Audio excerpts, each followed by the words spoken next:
KQED Public Radio in San Francisco. I'm Michael Krasny, and we are live at Castlemont High School in East Oakland, California.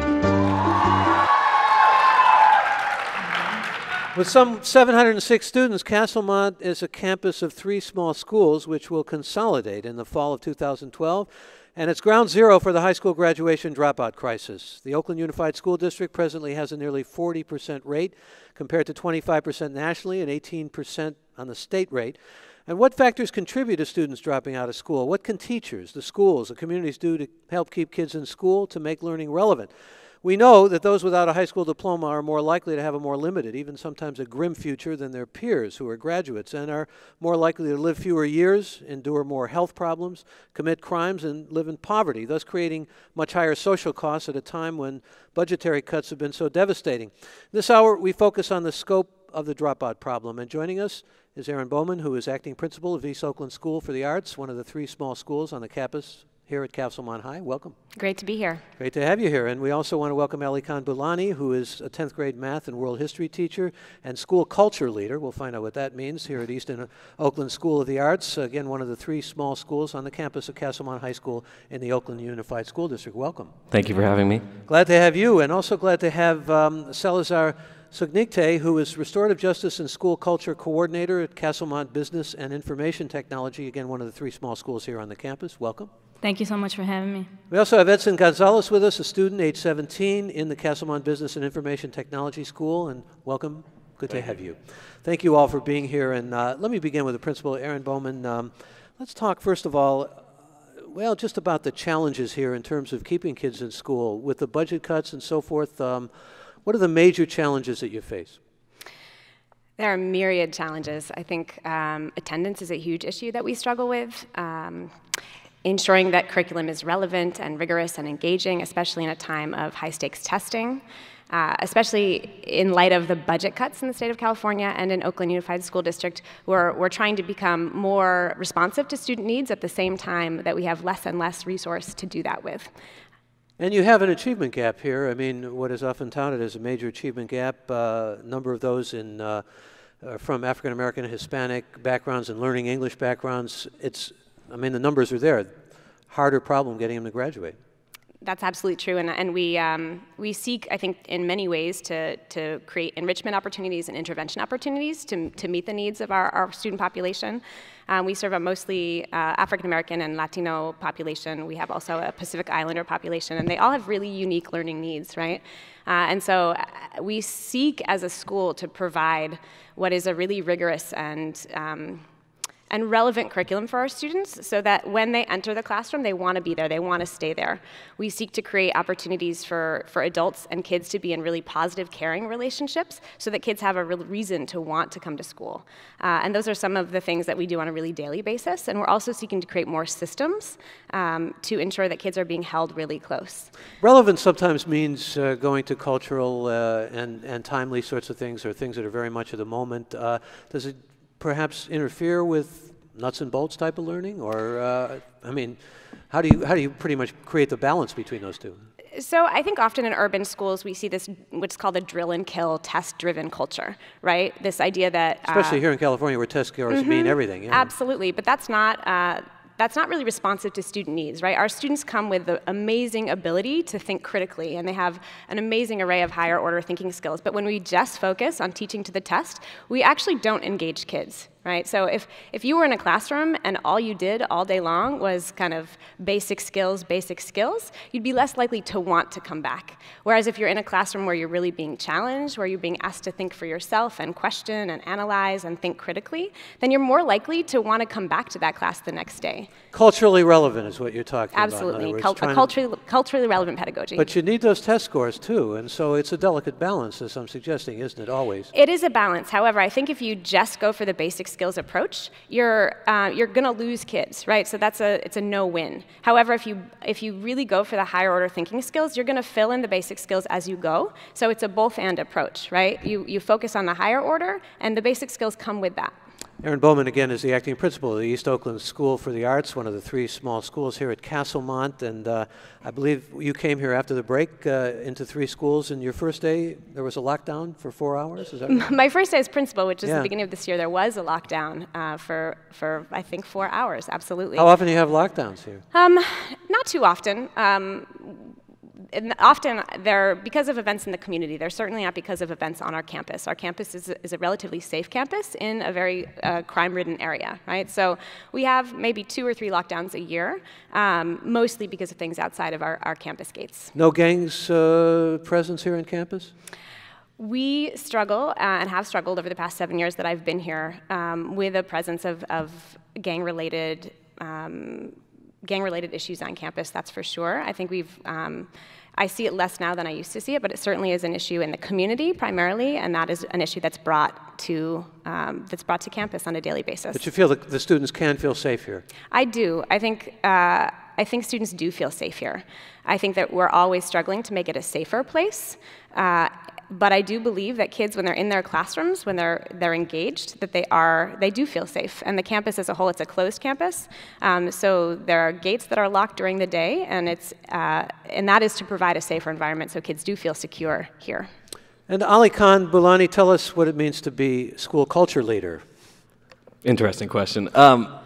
School culture leader is kind of a term that is used pretty broadly, I think, at our site.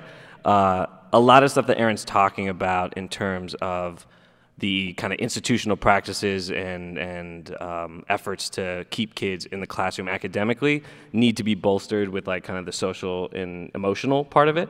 So school culture leader to me has been through the function of creating positive school environment, making sure that kids feel well appreciated in their building, walking down the hallway, and making sure that you know that if you've done great academic work, the rest of the community is going to know. If you've done, things that are related to kind of our core values of the school. You're giving them their props? Is that what you're doing? Giving them their props. Yeah, okay, I just want to get that clarified. And you're now the lone math teacher, as I understand it. I mean, there were once 4 math teachers. This is a good indication of what's happened in terms of budgetary cutbacks. I am actually not the lone math teacher. There is a lone math teacher at our school. I am now actually teaching mostly history. But you're also working as vice principal, as I understand it, and a counselor, right? And anything else that you want to throw at me, yes. You have to be a man of many colors here in terms of your pedagogical responsibilities. Absolutely. I mean, I think that's what is really unique about school sites in Oakland. I mean, specifically in East Oakland. I mean, that's my only context, having only been here.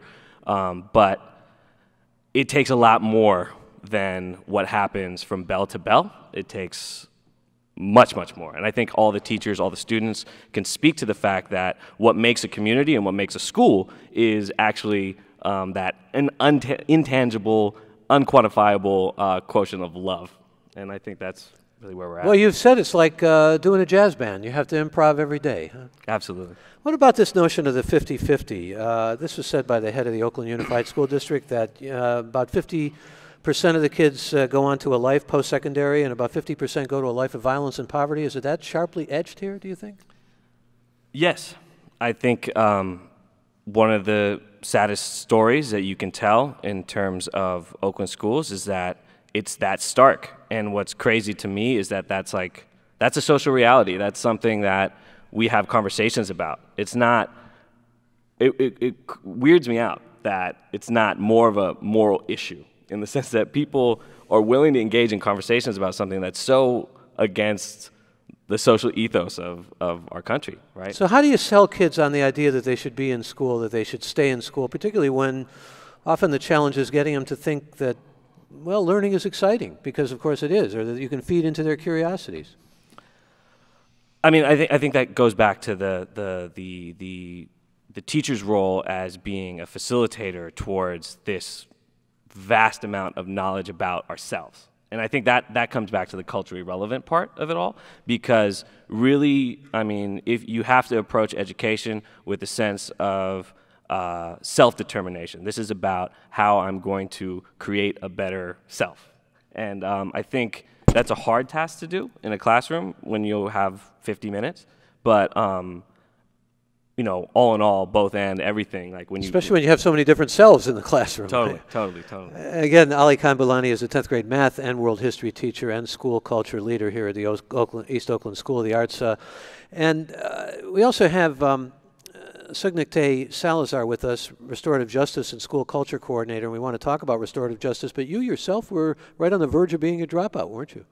Well, I went to Oakland schools here, and I think that I myself experienced a lot of the issues that are happening here at the school, being, you know, the lack of resources that happen in the community, the gang violence, and especially myself being an undocumented student. I think that was a big struggle in trying to see what it would mean for me to get a high school diploma and try to make it to college, knowing that the options are very limited for undocumented students out here, and knowing that there's also, you know, the constant possibility and constant trauma of potentially being deported as a student. And I think that's something that a lot of our students here face, is they have uncertainty and unsafety in school. And if us as adults aren't able to provide that certainty, that safety, and that security, then we can't expect them to learn in the classroom. We can't expect them to try to concentrate on a math problem, or try to concentrate on history, or try to concentrate on English when they're dealing with being hungry, when they're dealing with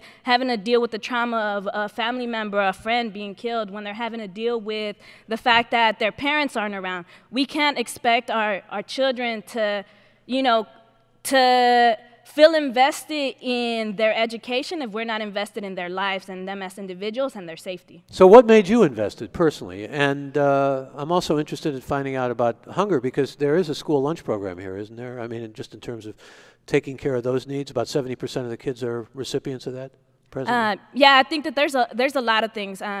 When talking about the lunch program and the breakfast program and even the dinner program that we currently have, I think one of the things that we have to do as a school is really try to work collaboratively and create systems so that both students, teachers, and individuals in the school understand the resources that are here. In Oakland, and even in the school, Castlemont, we have a lot of resources, but a lot of people don't understand the resources and the richness that we have here. And I think we have to do an immense amount of work to build together as a community so that both our students, our teachers, and our community at large understand that richness and are able to benefit from it. So, can you break down the demographics for us somewhat of the school here? The race demographics? Yeah. I don't know the exact numbers, but I believe that Ms. Bowman, actually, can you speak to that? Can you help us, Aryn Bowman? Yeah, I think it's about 50% African American. Actually, I think it's about 50% Latino, 40% African American, and 10% kind of other or Asian Pacific Islander. And I think we have about an 80% free and reduced lunch rate. That's the rate of students who qualify for free and reduced lunch because they come from low-income families. So, Ms. Salazar, again, what you learned from your own experience, how can you apply that to the students that you work with and make them invested in their school?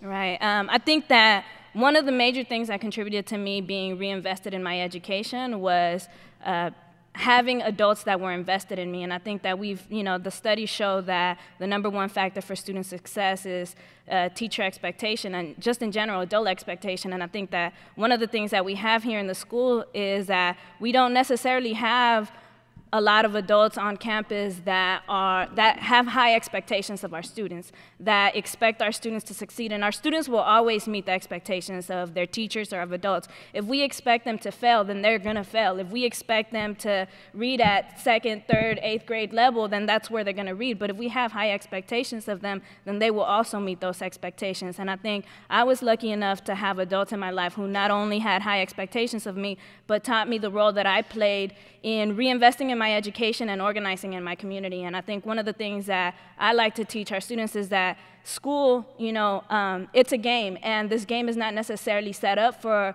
our students to win, but when they lose, then us as a community lose, and when they win, we as a community win. So part of it is being able to play that game and being able to understand that their success and our community depends on them. The teachers play a very singular role here, though. I mean, in terms of, well, being mentors, I mean, particularly with the budget cutbacks where you don't have the guidance counselors that you had, and so forth. So, I mean, there's even, what I'm suggesting is there's even more of an onus, more of a burden on the teachers. Right. I think like Ali Khan mentioned, right, I think a lot of us here have to play a number of different roles, whether it be guidance counselor, mental health counselor, the rides in the morning, the wake-up calls, whether it be, you know, trying to be family counselor, trying to be the tutor for them, a number of different roles that we have to play as adults so that the students understand that we are here and we're invested in them. And I think that's the number one thing. They have a lot of instability that they come into the school with, whether it be that some of them come from single-parent homes or some of them simply don't have parents. We have a number of our students who are coming from group homes or who are coming from the juvenile justice system, and I think that, you know, when they come into the school, this is their safe haven, and you could see that with the fact that you have students who don't show up to any of their classes sometimes, but they consistently come to school on time every day, and the idea of suspension is more terrifying for them because the fact that they have to go back home to that community where they have instability, they have to go back to the streets where they have that instability, and I think what we're trying to create here is a space where we can really, you know, try to understand their reality, and I think that if we as teachers and if we as adults in the school campus don't understand their reality, then they have no reason to be invested in us and what we have to offer them, really. And again, Sugnakte Salazar is Restorative Justice and School Culture Coordinator, and I do want to talk with you about restorative justice, but I want to talk first with Edson Gonzalez, who's a student here, age 17, and whose parents were deported to Mexico, so you and your sister are kind of on your own here, right? Yeah. What keeps you in school? Why is it important for you? Because I know it's been, frankly, kind of a struggle, hasn't it? Yes. Personally? So why stay in school? I'm staying in school, not for me, but I guess to make my parents proud, to be someone, and you know, I need to stay in school for my sister, and yeah, that's pretty much it. That's it? You're here for your parents' pride and for your sister. What about you? I personally don't like school. I know I do learn a bit when I come. Some classes more interesting than others. At other times when I'm at school, I'm just thinking like, you know, what am I doing here? I can be, you know, I'm worried about where I'm gonna like. Well, I got other stuff on my mind like, oh, I need to make some money or something, you know, help out family or address other issues at the house. You could be doing a job that presumably is going to bring some income in instead of sitting in classes that might be boring you. Yes.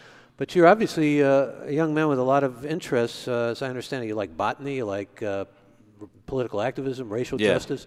So when your interests are connected here, you get ignited. That makes a difference to you. Yeah. The classes that I do come, that I do feel like are relevant to my life, that I would find interesting, those are the ones that I do like put like 100% effort in. Not the ones that I feel like I'm really not going to use in my life at all, or stuff that's not interesting to me. And what about the sense of a payoff? I mean, you know, we got to get through school, maybe get through college. That seems a long way off, or does it seem like something you can actually envision? I'm sure that if I do put 100% effort into school, I will go to college, but that's not really something that interests me. I don't want to go because I feel I need to just, you know, step up on my 2 feet and go get a job, go make some money. And I know there's a lot of people like that, especially here in Castlemont, that's not like their first option to go to college and stuff like that. But you've seen the numbers. I mean, you know, for example, if you don't have a high school diploma, you're often in a dead end. I know that, but I guess it's a risk that I want to take. So, per se, I guess I can be that inspiration to other people. Hopefully, if I make it, like other students who aren't doing well in school don't result to giving up because they don't have that inspiration. Like, oh, you know, I could be that person to say, hey, but, you know, he didn't go to school, but he knew what he wanted in his life, so he made it, and I can be that inspiration instead of to someone who's doing bad in school. They won't go to, I guess I'm gonna drop out and just find any job. I'm gonna focus on exactly what is it that I want in life and just focus on that main goal. And Edson had a little bit. You had a little bit of problem at one point. Got into some trouble. We won't go there in terms of talking about what that is, but it happens to a lot of the kids here at Castlemont and in the Oakland Unified School District. And when there are disciplinary problems, or when there's problems in the nature of whatever they may be, Signic Day Salazar, you have a whole different system here. It's restorative justice. As opposed to just one punishment for all. And so I want to talk about that a little bit. I mean, how that works. Restorative justice means that if kids get into trouble, they can actually talk about the problem, talk about it in a collective way, and move forward on that basis. Yeah. There's a number of different things that restorative justice means, and I think one of the things I'd like to highlight is the understanding that hurt people. Right? When our young people are coming into the school campus and are coming into these spaces and they're feeling that hurt, they replicate that hurt onto themselves, onto their teachers, onto their community. And when we talk about restorative justice, I think for me it has a lot to do with creating that space for healing and understanding of what's going on with our young people. And there's a number of different things. One of the things is, yes, when our young people are committing harm onto themselves or onto others, we want to not we don't want to push them out and continue replicating that thing that they have in the community, where once they've done something wrong, they're exiled from our community, whether it be through suspension, expulsion, or things This of is what they that call sort. push out. When somebody's Push out, suspended, right? they wind up pushed out. Yeah. Right, and I think we've seen it oftentimes is we have students that have been suspended and don't come back because they get themselves into trouble out in the streets. And then as opposed to it being a 2 or 3 day suspension or even a 1 day suspension, they end up spending weeks or even months in the juvenile justice system. And then they become part of that system where, you know, the recidivism rate is very high. We have, I believe it's 95%.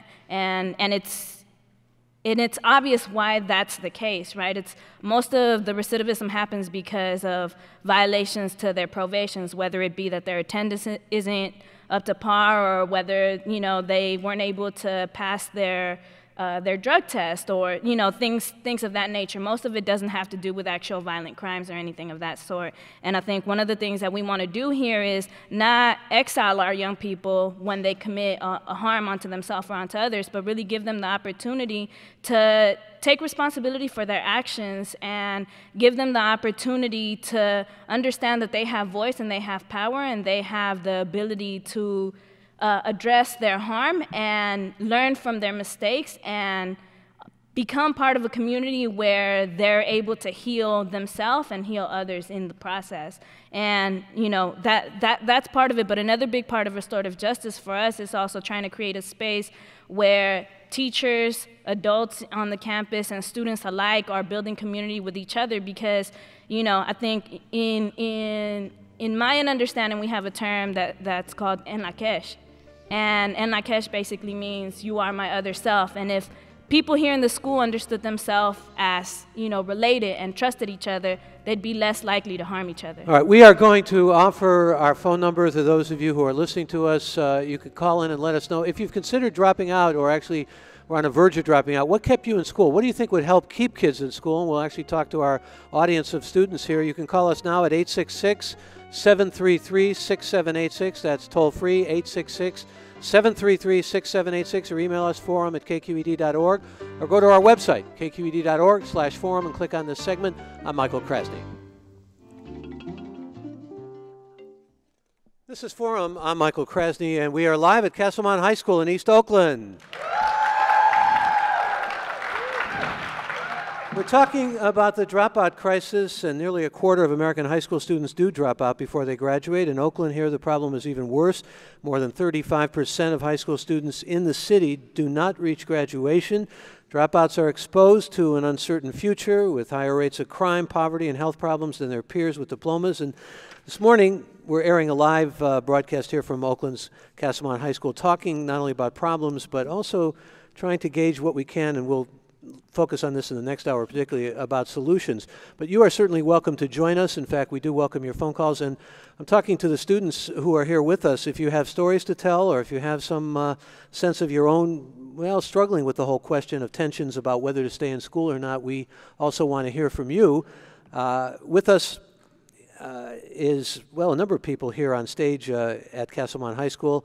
Sugnikte Salazar, whom you heard at the end of the last segment, is Restorative Justice and School Culture Coordinator at Castlemont Business and Information Technology School, and Edson Gonzalez is a student age 17 in the Castlemont Business and Information Technology School. This, remember, is 3 schools, which will be consolidated into one. Aryn Bowman is the acting principal of the East Oakland School of the Arts, and Ali Khan Bulani is a 10th grade math and world history teacher here and school culture leader at the East Oakland School of the Arts. Aryn, can I ask you, acting principal Aryn Bowman, a little bit about what this consolidation will mean? Absolutely. So Castlemont High School, I believe from the 1920s till 2004, was one large comprehensive high school. The push-out rate was high. It was not proving to be a successful place for educational opportunities. So through a grant from the Gates Foundation and through the partnership with the Bay Area Coalition for Equitable Schools, which is now the National Equity Project, the school broke into 3 schools. So from 2004 to our present day, we have served as 3 small autonomous learning communities, 3 small schools on this campus. Unfortunately, as you know, the state of California, there's been significant budget cuts, and it's no longer viable to run small schools on this campus. As Ali Khan mentioned, we all do so many different jobs. As an acting principal, I'm also in charge of counseling and attendance, and so it's just no longer viable to run small schools because of the limits of the budget. So we're in the process of bringing the schools back together. And the Gates money is gone. It is gone. It's gone. So we're in the process of consolidating the schools back into one school, Castlemont High School. So next year, when we reopen in August, we'll reopen as one school.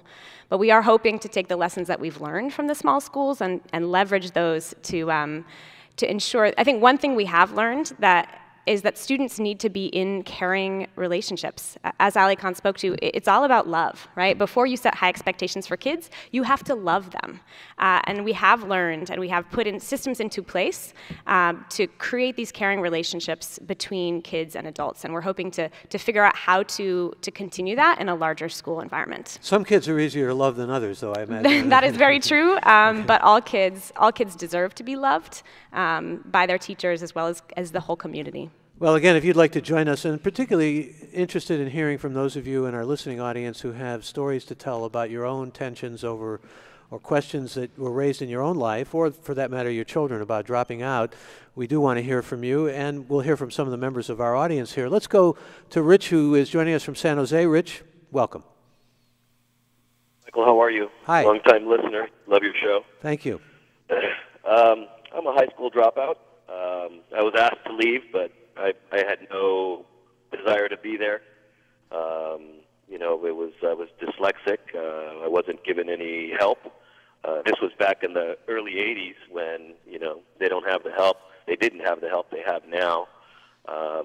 It impacted my life. I mean, I felt bad for years about my ability to grow. And luckily, I got into an industry, and I was smart enough that I was able to move beyond my limitations and run a successful business and raise a family and own a home and just you have to want more out of life than what they're going to give you. Well, you're one of the lucky ones who got by. I mean, because the statistics, as we said, are pretty sobering. I'm just wondering about how much dyslexia played a role, though. Often when kids can't achieve, Ali Khan, don't you find that those kinds of impediments often do lead them to drop out? And yeah, I mean, the numbers support it too. Students with disabilities are suspended and expelled at a rate roughly twice of their non-disabled peers. So it has a significant impact. Yeah, well, you're here to tell the story, Rich, and thank you for joining us. Appreciate it. Yeah, it was a negative impact on my life. I mean, had I gotten the help that I should have gotten and should have deserved, I mean, it didn't help that I didn't have help in my home, and I didn't get help from school, and finally started working at full time at 17 years of age. I'm 45 now, be 46 this summer, and I'm on my kids constantly. My kids are all AB students. I don't give them the opportunity. My wife and I are constantly on top of them to make sure that they're getting the needs that they have fulfilled. Luckily, my daughter had a little bit of an issue, and we've gotten on top of that. And she's now an AB student.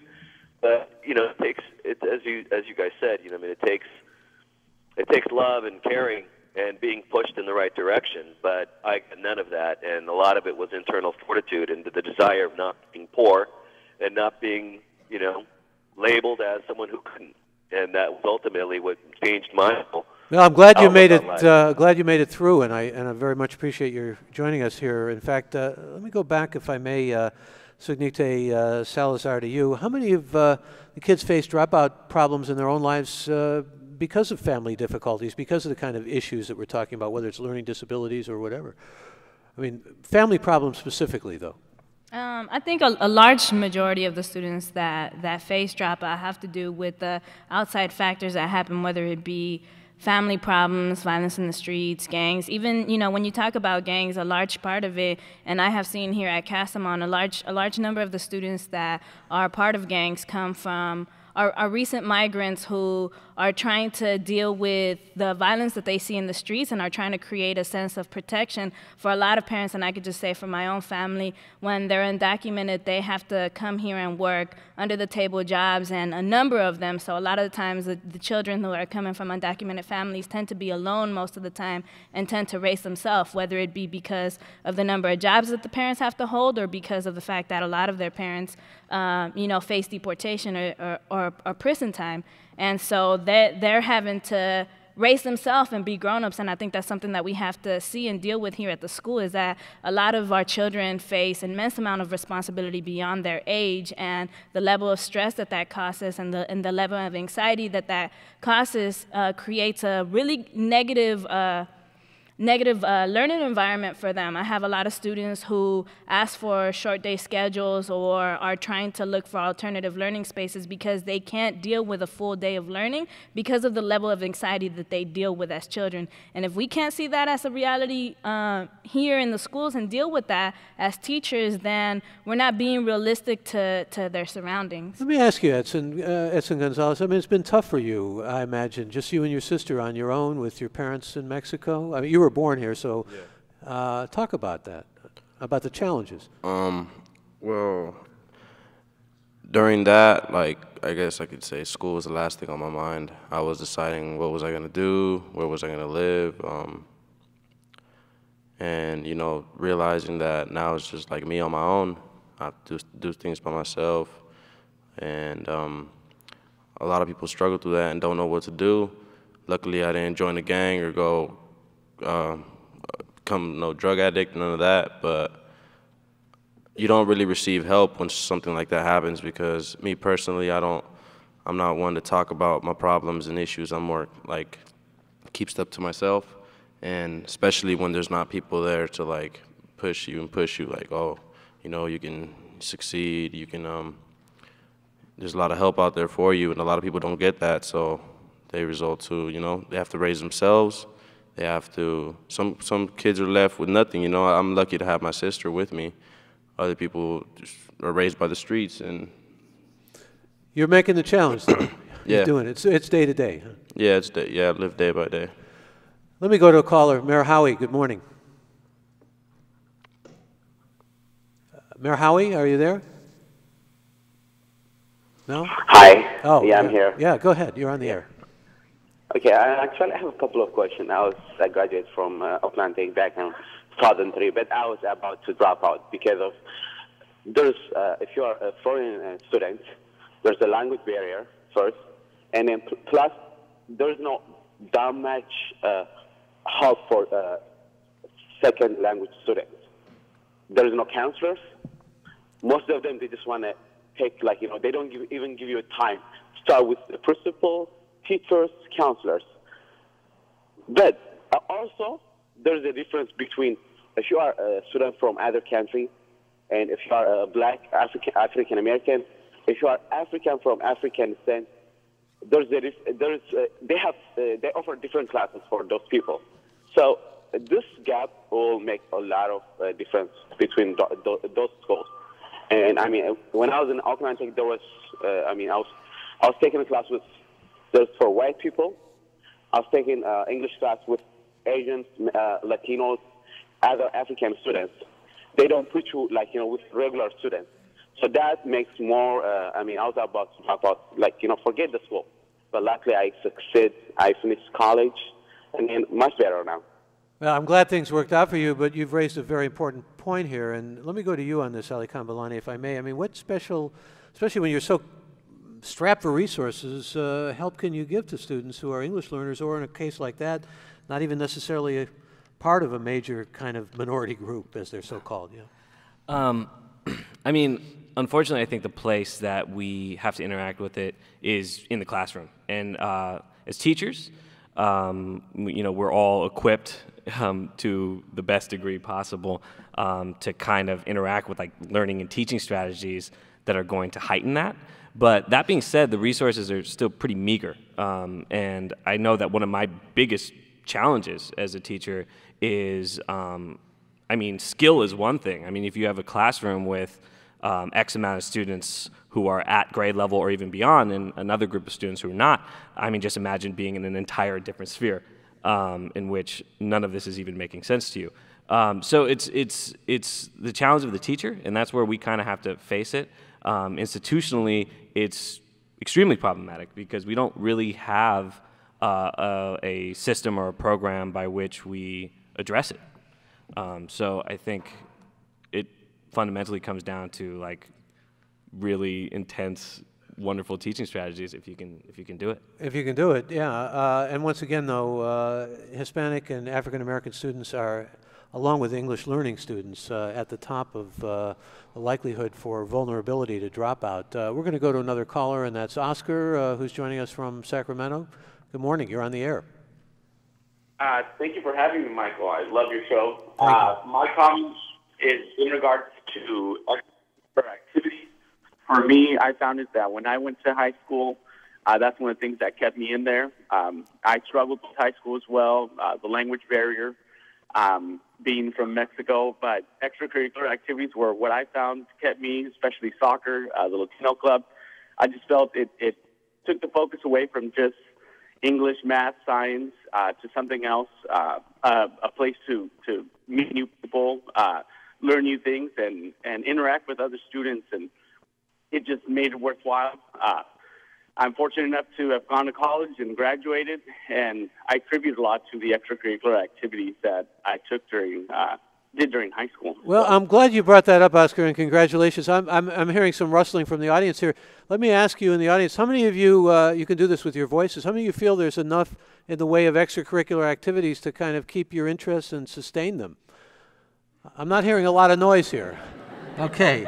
Certainly one needs these kinds of outlets. I'll go to the principal here, Aryn Bowman. Students need them, particularly when they're on the verge of thinking maybe I should drop out of school. Agreed, yeah. And we do have an after-school program, and I think one of the challenges is actually to get kids to stay after school and to go to these programs, right? We have graffiti arts, we've had a multitude of things in the past that are really of interest to students, but actually getting kids to stay is a pretty big deal, and we've really struggled with it. I think as we move, the superintendent, I'm sure he'll speak to this in the second hour, but as a district, we're moving to the full-service community school model to provide wraparound services. And I heard Edson speak to this, right, that his mind was just really elsewhere and school was his last priority.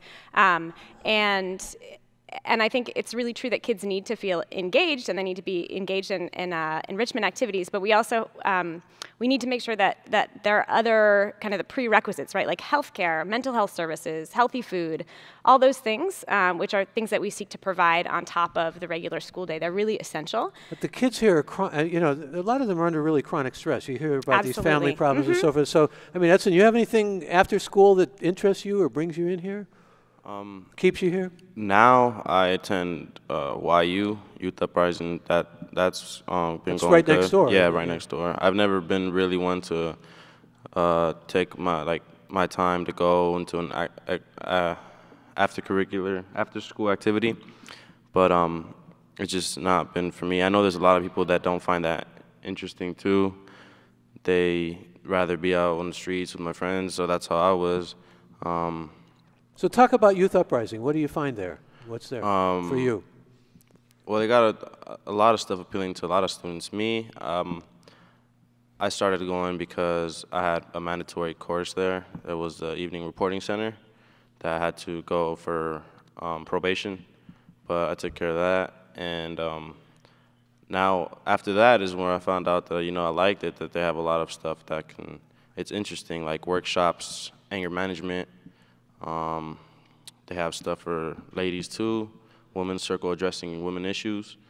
And it's like workshops for practicing safe sex, other stuff. They got Media Arts Center where you can go in there and just lay down a track or whatever it is you want to do. So there's lots of stuff to do. Maybe, Yeah. in fact, those of you in the audience have good experiences with Youth Uprising or, yeah? Can we go to some of you and maybe hear what you found there or what you have particularly engaged yourself or been engaged by at Youth Uprising? Don't be afraid to raise your hand here. Don't even feel inhibited. We'll go to you. Yeah. Oh. Tell us your name first. My name is Jalissa. Delissa? You go to Youth Uprising? No, I go to leadership. What's leadership? Tell us. Leadership is, damn. It's the Castlemont School. No, never mind. It's okay. Say what you were going to say. Okay, yeah, I was going to say that a lot of people drop out because, like, the community and the people they live with in their neighborhoods, they accept them more, like, when they fail. Like, if you drop out, then you get to hang out with your friends, and they accept that because they dropped out, too. That's a peer thing, yeah. Yeah. Yeah, I think that's true. Yeah, and Edson, you agree, yeah? Yeah, I think like it's become normalized now. You see everybody, people are dropping out. It's like normal, like it's a thing to do. You're in that age where schools, there's a lack of interest for it, and it's really irrelevant to your life. And me personally, I'm not. No one in my family has graduated from high school, so some people think like, hey, why should I?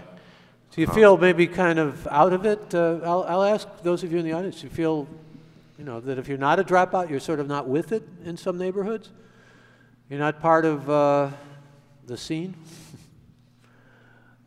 Let me hear from one of the students in the audience. Please, tell us your name. My name is Dawn. Hi, Dawn. McClady. So I was asked to speak about like what draws me here.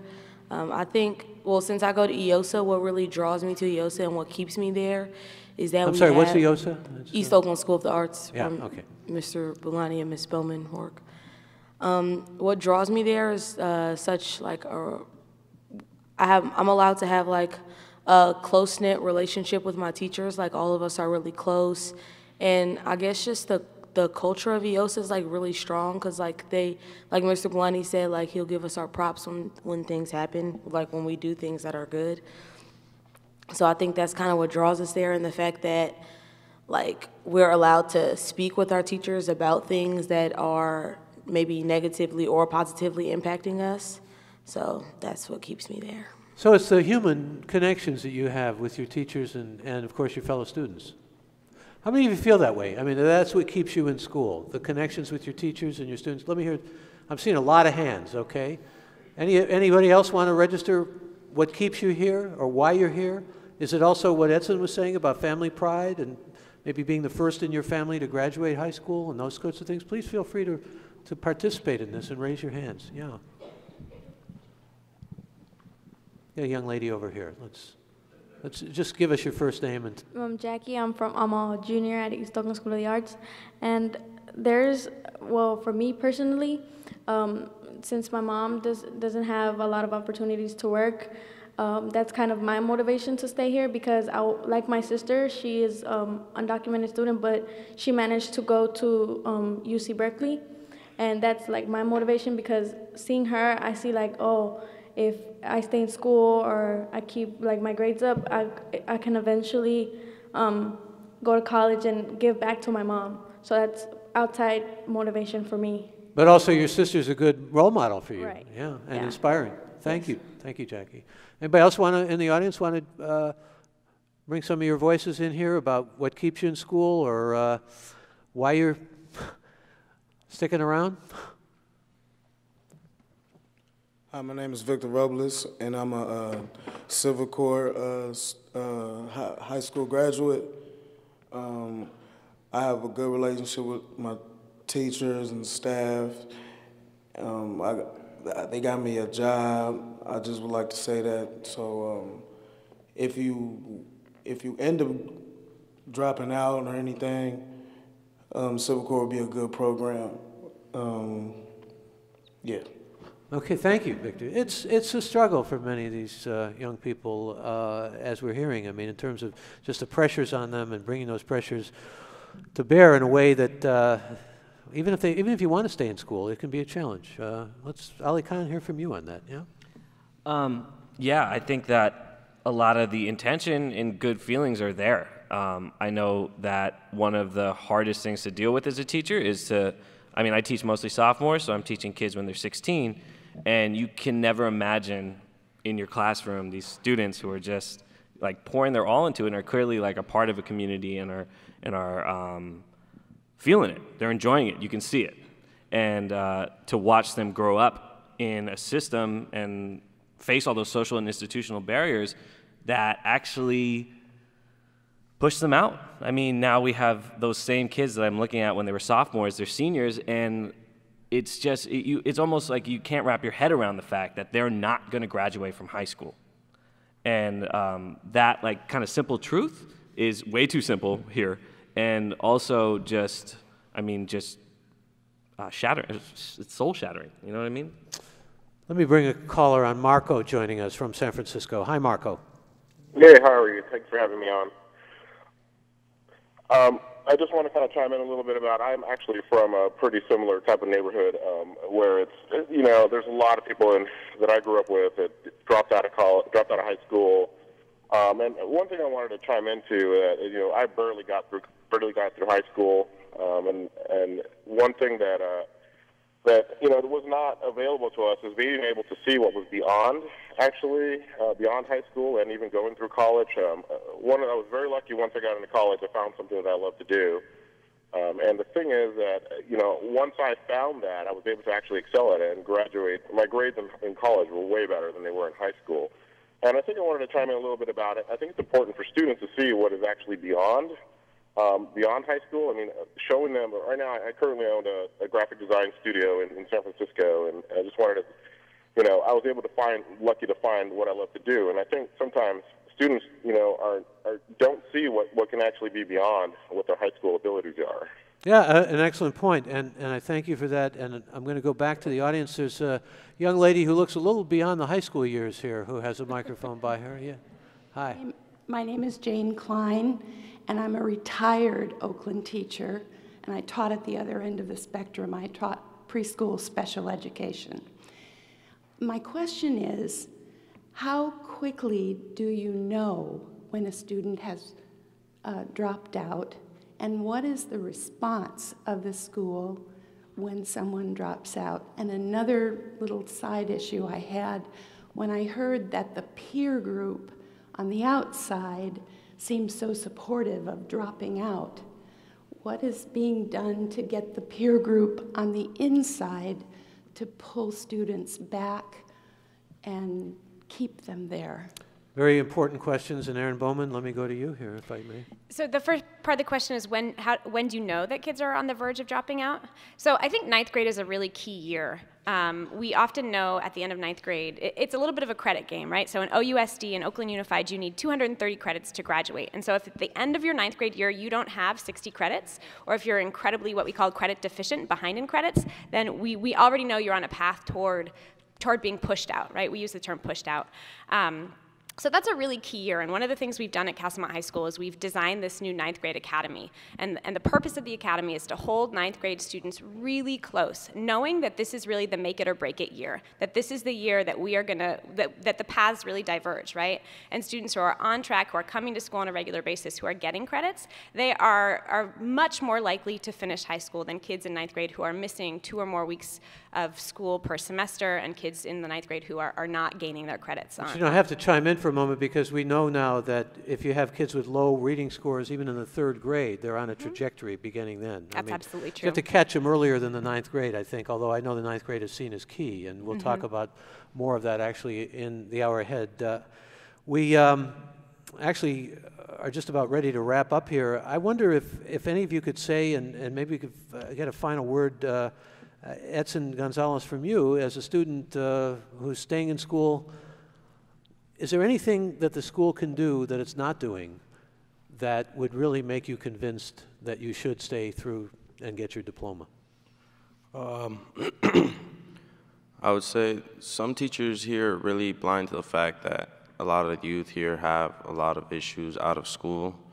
And questions asked like, why is it that a bunch of minorities are the ones that aren't graduating high school and those that aren't are? And I guess you could say it's what they see out of school. Like, that's the real world when you get out of the doors here. And you see liquor stores on every corner, drug dealers, or you see a bunch of homeless on the street.